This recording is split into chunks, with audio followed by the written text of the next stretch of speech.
രാവിലെ തന്നെ നമ്മളിത് HMT റോഡ് വന്നിരിക്കുകയാണ്. അതൊരു ഒന്നൊന്നര സാധനമായിട്ടാണ് ക്രെറ്റ EV. നിങ്ങൾക്കറിയാം ക്രെറ്റ, ഹ്യുണ്ടായി ക്രെറ്റ, എൻലൈൻ എന്നൊക്കെ പറഞ്ഞ മോഡൽസ് ഉണ്ട്. അതൊക്കെ നമ്മൾ ഓടിച്ചു കഴിഞ്ഞപ്പോൾ ശരിക്കും നമ്മൾ ഞെട്ടി കോരി തരിച്ചു പോയതാണ്. പക്ഷെ ഞാൻ ഒട്ടും പ്രതീക്ഷിച്ചില്ല. രാവിലെ തന്നെ 6 മണിയായപ്പോൾ നമ്മൾ വീട്ടിൽ നിന്ന് ഇറങ്ങി 8 മണിയായപ്പോൾ തന്നെ വൈറ്റിലെ പോപ്പുലർ ഹ്യുണ്ടായി വന്ന് ഹ്യുണ്ടായി ക്രെറ്റ EV എടുത്ത് ജസ്റ്റ് ഒന്ന് ആക്സിലറേറ്റ് ചെയ്തപ്പോൾ തന്നെ ശരിക്കും കോരിത്തരിച്ചു പോയെന്നുള്ളത്. കാരണം വണ്ടി ലിഫ്റ്റ് ചെയ്താണ് വണ്ടി പോകുന്നത്. അത്രയും പെർഫോമൻസ് ഓറിയൻ്റ് ആയിട്ടുള്ള ഒരു കാറായിട്ടാണ് എനിക്ക് പേഴ്സണലി ഫീൽ ചെയ്തത്. അത് മാത്രമല്ല, ഇലക്ട്രിക് കാറിൻ്റെ ഏറ്റവും വലിയ അഡ്വാൻറ്റേജ് എന്താണെന്ന് നമുക്കറിയാം, വളരെ എക്കണോമിക്കലാണെന്നുള്ള കാര്യമാണ്. അത്യാവശ്യം ഡെയിലി ഡ്രൈവിന്, ഡെയിലി കമ്മ്യൂട്ടിങ്ങിന് ഒരു മിഡ് സൈസ് SUV, അതും ഒരു ഇലക്ട്രിക് കാർ നോക്കുന്നുണ്ടെങ്കിൽ തീർച്ചയായിട്ടും ഹ്യുണ്ടായി ക്രെറ്റ നിങ്ങൾക്കൊരു ഉഗ്രൻ ഓപ്ഷൻ ആയിരിക്കും. എനിക്ക് ആ ഒരു ഇനിഷ്യൽ ഇംപ്രഷനിൽ തന്നെ ശരിക്കും എന്നെ എക്സൈറ്റ് ചെയ്യിപ്പിച്ചൊരു വാഹനമാണ് ഹ്യുണ്ടായി ക്രെറ്റ EV. 2025 ആദ്യകാലത്താണ് ഇത് ലോഞ്ച് ചെയ്തത്. പക്ഷേ ക്രെറ്റ നമുക്കറിയാം 11 വർഷമായിട്ട് നമ്മുടെ ഇന്ത്യൻ മാർക്കറ്റിലുള്ളൊരു മോഡലാണ്.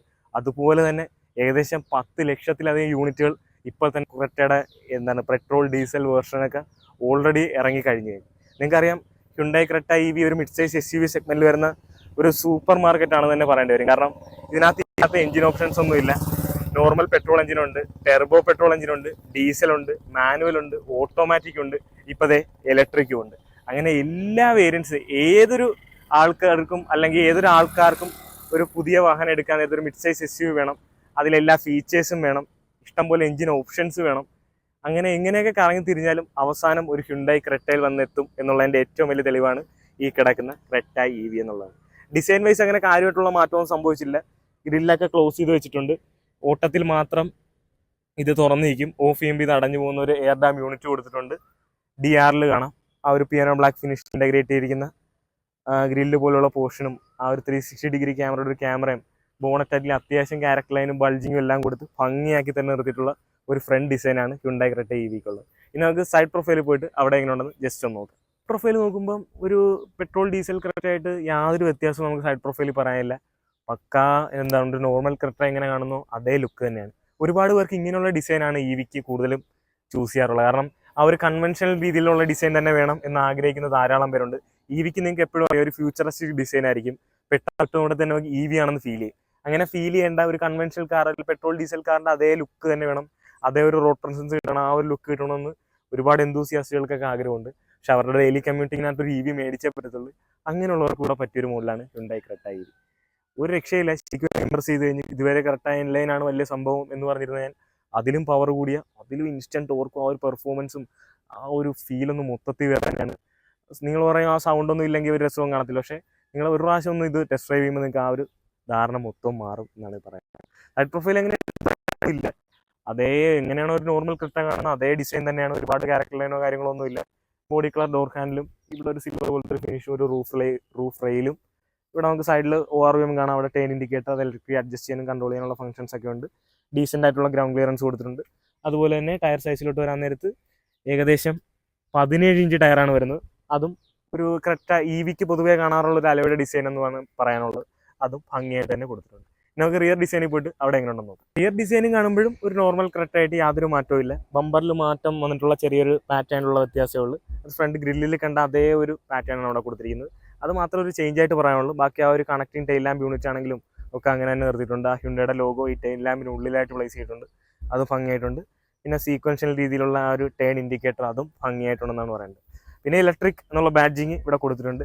അത് കാണുമ്പോഴാണ് ഒരുമാതിരിപ്പെട്ടവർക്ക് മനസ്സിലാവുന്നത് ഇതൊരു ഇലക്ട്രിക് കാറാണെന്ന്. പിന്നെ ഈ പച്ച ബോർഡ് കാണുമ്പോഴും മനസ്സിലാവും. പിന്നെ rear wiper, defogger, integrated spoiler, shark fin antenna തുടങ്ങിയ എല്ലാ കാര്യങ്ങളും കൊടുത്തിട്ടുണ്ട്.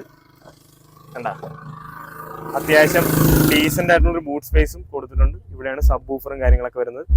എന്താ സ്പെയർ ടയറും ഇതിൻ്റെ താഴെയായിട്ട് പ്ലേസ് ചെയ്തിട്ടുണ്ട്. പാർഷ്യൽ ട്രേ, അങ്ങനെ നോർമലായിട്ട് വരുന്ന എല്ലാ കാര്യങ്ങളും ഇൻ്റഗ്രേറ്റ് ചെയ്തിട്ടുണ്ട്. ഇനി നമുക്ക് നേരെ ഇന്റീരിയറിൽ പോയിട്ട് അവിടെ എങ്ങനെ ഉണ്ടെന്ന് നോക്കാം. അപ്പോൾ ക്രെറ്റ EVയുടെ ഇന്റീരിയറിലോട്ട് കയറിയിരിക്കുമ്പോൾ പെട്ടെന്ന് തന്നെ നമുക്ക് എവിഡൻ്റ് ആയിട്ട് ആ ഒരു വ്യത്യാസം ഫീൽ ചെയ്യും. കാരണം ഇതൊരു EV ആണെന്നുള്ള കാര്യം നമുക്ക് ഏകദേശമൊക്കെ മനസ്സിലാകും. കാരണം ഈ ഒരു സെൻറ്റർ ടണൽ നോക്കുമ്പോൾ തന്നെ പിടികിട്ടും.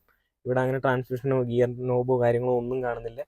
മൊത്തത്തിൽ അങ്ങനെ ഒരു കാലയടിച്ച് കിടക്കുന്നതും കുറേ സ്പേസിൻ്റെ ഒക്കെ കൺട്രോൾസ് ആണ്. Ventilator seat, cup holder, drive mode, electronic park brake, ഇവിടെ വയർലെസ് ചാർജിങ്, ഇവിടെ നമ്മുടെ പേഴ്സും മൈക്കൊക്കെ ഹോൾഡ് ചെയ്യാനുള്ള സൗകര്യം ഇവിടെ കൊടുത്തിട്ടുണ്ട്. സ്റ്റിയറിംഗ് വീലാണ് എനിക്ക് ഭയങ്കര വ്യത്യസ്തമായിട്ട് തോന്നി. കാരണം ഹ്യുണ്ടയുടെ ലോഗോ ഇത് ഏത് ബ്രാൻഡിൻ്റെ വണ്ടിയാണെന്ന് ഒറ്റ ഒരു പിടിയും കിട്ടത്തില്ല. പിന്നെ ഈ ഗിയർ സെലക്ടർ ഇവിടെ ഒളിപ്പിച്ചിട്ടുണ്ട്. ഇവിടെ ഒരു തോക്കായിട്ട് അവിടെ സെറ്റ് ചെയ്ത് വെച്ചിരിക്കുക. അത് കൊള്ളാം, രസമുണ്ട് കണ്ട. റിവേഴ്സിലോട്ട് മാറ്റാം, ന്യൂട്രൽ, ഡ്രൈവ്, പാർക്ക്. അത് നല്ല യൂസർ ഫ്രണ്ട്ലി ആയിട്ട് എനിക്ക് ഫീൽ ചെയ്ത്. സ്റ്റിയറിംഗ് ഹോൾഡ് ചെയ്യാനാണെങ്കിൽ നോർമൽ ക്രെറ്റ ആയിട്ട് കമ്പയർ ചെയ്യുന്നത് ഡ്രൈവബിലിറ്റിയുടെ കാര്യം കുറച്ചുകൂടെ ഒരു ഹെവി ഫീൽ നമുക്ക് ഫീൽ ചെയ്യുന്നുണ്ട്. അപ്പോൾ ഇത്രയും ആ ഇൻസ്റ്റൻറ്റ് ടോർക്കോ പെർഫോമൻസ് ഒക്കെ വരുമ്പോൾ അതിന് പറ്റുന്നൊരു സ്റ്റിയറിങ്ങിൻ്റെ ട്യൂണിംഗ് ആയിട്ടാണ് എനിക്ക് തോന്നിയത്. അതും ടിൽ ആൻഡ് ടെലസ്കോപ്പിക്കലി അഡ്ജസ്റ്റ് ചെയ്യാം, ഇലക്ട്രിക്കലി അഡ്ജസ്റ്റ് ചെയ്യാവുന്ന ഡ്രൈവർ സീറ്റും കോ ഡ്രൈവർ സീറ്റും കൊടുത്തിട്ടുണ്ട്. അതുപോലെ തന്നെ മെമ്മറി ഫംഗ്ഷനും ഡ്രൈവർക്കുണ്ട്, അതും കൊള്ളാം. പിന്നെ മീറ്റർ കൺസോളൊക്കെ കാണുമ്പോൾ നമുക്ക് ഏകദേശം അത് ഒരു നോർമൽ ക്രെറ്റയിൽ കാണുന്നത് തന്നെയാണ്. അതിൻ്റെ ഡ്രൈവ് മോഡ് മാറ്റുമ്പോൾ അതിൻ്റെ ആനിമേഷനൊക്കെ മാറുന്നത് രസമുള്ള സംഭവമാണ്. പിന്നെ ആ ഒരു ഇൻഫർടൈൻമെൻറ്റ് സിസ്റ്റമായിട്ട് ഇങ്ങനെ കണക്ട് ചെയ്ത് പോകുന്ന രീതിയിലാണ് അതിൻ്റെ മീറ്റർ കൺസോളൊക്കെ കൊടുത്തിരിക്കുന്നത്. അവിടെ നമുക്ക് റേഞ്ച് റെഡി എന്ന് എഴുതി കാണിക്കുമ്പോഴാണ് ഇത് സ്റ്റാർട്ട് ആയിട്ടുണ്ടെന്നുള്ള കാര്യം നമുക്ക് മനസ്സിലാകുന്നത്. അങ്ങനെ അത്യാവശ്യം വേണ്ട ടയർ പ്രഷർ പോലുള്ള ഒരുപാട് സിസ്റ്റംസ് അവിടെ കൊടുത്തിട്ടുണ്ട്, അതുമൊക്കെ ഭംഗിയായിട്ടുണ്ട്. പിന്നെ ഇങ്ങോട്ടൊക്കെ വരാൻ നേരത്തെ ഓട്ടോ ക്ലൈമറ്റ് AC, ഇത് ടച്ച് ബട്ടണാണ് കൊടുത്തിരിക്കുന്നത്. അത് ഡ്രൈവിൻ്റെ സമയത്ത് ഒട്ടും യൂസർ ഫ്രണ്ട്ലി ആയിട്ടുള്ള സംഭവമല്ല, എങ്കിലും അതവിടെ കൊടുത്തിട്ടുണ്ട്. പിന്നെ അവിടെയും ചെറിയ സ്പേസും കാര്യങ്ങളൊക്കെ ഉണ്ട്. ഇവിടെ ഗ്ലൗ ബോക്സ് കാണാം, അതും കൂൾഡ് ഗ്ലൗ ബോക്സ് ആണ് വരുന്നത്. ഇവിടെ AC-യുടെ ആ ഒരു AC വെൻ്റൊക്കെ അത് ഭംഗിയായിട്ട് തന്നെ കൊടുത്തിട്ടുണ്ട്. അങ്ങനെ മൊത്തത്തിൽ ഗംഭീരമായിട്ടുള്ളൊരു ഇൻറ്റീരിയർ തന്നെയാണെന്നാണ് പറയേണ്ടത്. ഒരു ഫീച്ചറും വിട്ടുപോയിട്ടില്ല. സൺഗ്ലാസ് ഹോൾഡർ, പാനോരമിക് സൺറൂഫ് മഴ കൊണ്ട് തുറക്കുന്നില്ല. ഇവിടെ നമുക്ക് സൺവൈസർ, അവിടെ മിററും കാര്യങ്ങളൊക്കെ കാണാം. ഓട്ടോ ഡിമ്മിങ് ആയിട്ടുള്ള മിറേഴ്സ് വരുന്നുണ്ട്. അഡാസിൻ്റെ ഫംഗ്ഷനുള്ളൊരു സെൻസർ യൂണിറ്റൊക്കെ അവിടെ നമുക്ക് കാണാം, അതുമൊക്കെ ഭംഗിയായിട്ടുണ്ട്. അപ്പോൾ ഇനി നമുക്ക് റിയർ സൈഡിൽ പോയിട്ട് അവിടെ എങ്ങനെ നോക്കാം. അതിന് മുമ്പായിട്ട് മിറർ ഇലക്ട്രിക്കലി അഡ്ജസ്റ്റ് ചെയ്യാം. അതിൻ്റെ കൺട്രോൾസൊക്കെയാണ് ഇവിടെ കാണുന്നത്. 1 ടച്ച് ഡൗൺ ചെയ്യാവുന്ന പവർ വിൻഡോസും കാര്യങ്ങളൊക്കെയാണ് വരുന്നത്, അതുമൊക്കെ കൊള്ളാം. ഇനി നമുക്ക് റിയർ സൈഡിൽ പോയിട്ട് അവിടെ സ്പേസും കാര്യങ്ങളൊക്കെ ജസ്റ്റ് ഒന്ന് നോക്കാം. അപ്പോൾ ക്രെറ്റയുടെ റിയർ സീറ്റിലിരിക്കുമ്പോഴും നമുക്ക് നല്ല സ്പേഷ്യസ് ആയിട്ട് ഫീൽ ചെയ്യുന്നുണ്ട്. പിന്നെ ഇതിൻ്റെ ഫ്ലോർ കുറച്ച് ഹൈറ്റിലാണ് വരുന്നത്. ബാറ്ററി പാക്ക് താഴെ വിരിച്ചിരിക്കുന്നതുകൊണ്ട് നോർമൽ ക്രെറ്റയായിട്ട് കമ്പയർ ചെയ്യുമ്പോൾ തൈ സപ്പോർട്ട് കുറച്ച് കുറവായിട്ട് ഫീൽ ചെയ്യുന്നുണ്ട്. പിന്നീട് ഇത് സൺ ബ്ലൈൻഡ് കൊടുത്തിട്ടുണ്ട്, അതൊക്കെ ഇട്ട് കഴിഞ്ഞാൽ നല്ല രസമാണ്. അതൊക്കെ അങ്ങ് ഒതുങ്ങിയിരുന്നോളും. ഇവിടെ നടുക്കൊരു ആംറസ്റ്റ് കൊടുത്തിട്ടുണ്ട്, അവിടെ cup holder, 2 adjustable headrest കൊടുത്തിട്ടുള്ളൂ. ഒരെണ്ണം കൂടെ കൊടുക്കാമായിരുന്നു എന്നെനിക്ക് തോന്നി. സീറ്റിൻ്റെ കളർ തീമൊക്കെ ആണെങ്കിലും കൊള്ളാം. ഇവിടെ type C 2 charging port, rear AC vent, ഇവിടെ ഒരു പാർഷ്യൽ ട്രേ, അതുമൊക്കെ കൊള്ളാം. അതുമൊക്കെ കിടിലമായിട്ടുണ്ട്. പിന്നെ നമുക്ക് ഇവിടെ ഇരുന്ന് തന്നെ കോ ഡ്രൈവറുടെ സീറ്റ് നമുക്ക് മുന്നോട്ട് നീക്കി ഇവിടെ നമുക്കൊരു നല്ലൊരു സീറ്റിംഗ് പൊസിഷൻ കണ്ടെത്താം. അതുമൊക്കെ ഇലക്ട്രിക്കലി കൺട്രോൾ ചെയ്യാവുന്നതൊക്കെ കിടിലൻ ഫീച്ചറാണ്. പിന്നെ പാനോരമിക് സൺറൂഫിൻ്റെ ഉപകാരം ഇങ്ങനെ അറ്റം വരെ എത്തുന്നുണ്ട്. അതുകൊണ്ട് തന്നെ നല്ല വിസിബിലിറ്റി ഉണ്ട്, നല്ല പ്ലസൻ്റ് ആയിട്ടുള്ളൊരു ഫീല് തീർച്ചയായിട്ടും ഇന്ത്യയിൽ കയറിയുമ്പോൾ ഫീൽ ചെയ്യും. പിന്നെ എന്നെ ഇതിൽ ഏറ്റവും എക്സൈറ്റ് ചെയ്യിപ്പിച്ചൊരു ഫാക്ടറാണ് ഇതിൻ്റെ മ്യൂസിക് സിസ്റ്റം. ബോസിൻ്റെ അതിഗംഭീരമായിട്ടുള്ള മ്യൂസിക് സിസ്റ്റമാണ് കൊടുത്തിട്ടുള്ളത്. എത്ര സ്പീക്കർ ഉണ്ടെന്ന് എനിക്ക് ഇവിടെ കിട്ടുന്നില്ല, എന്നാലും സബ് വൂഫറും ട്യൂട്ടേഴ്സും സ്പീക്കേഴ്സും ഒക്കെ കൂടിയായിട്ട് ഒരു തിയേറ്റർ എക്സ്പീരിയൻസ് തന്നെയാണ് തരുന്നതെന്നാണ് പറയുന്നത്. രണ്ടാമത് തന്നെ ഏറ്റവും എക്സൈറ്റ് ചെയ്യിപ്പിച്ച് ഇതിൻ്റെ ഡ്രൈവാണ്. അപ്പോൾ നമുക്ക് നേരെ അതിലോട്ട് കിടക്കാം. അപ്പം ഹ്യുണ്ടായി ക്രെറ്റ EVയുടെ ഡ്രൈവിലോട്ടാണ് നമ്മൾ കിടക്കുന്നത്.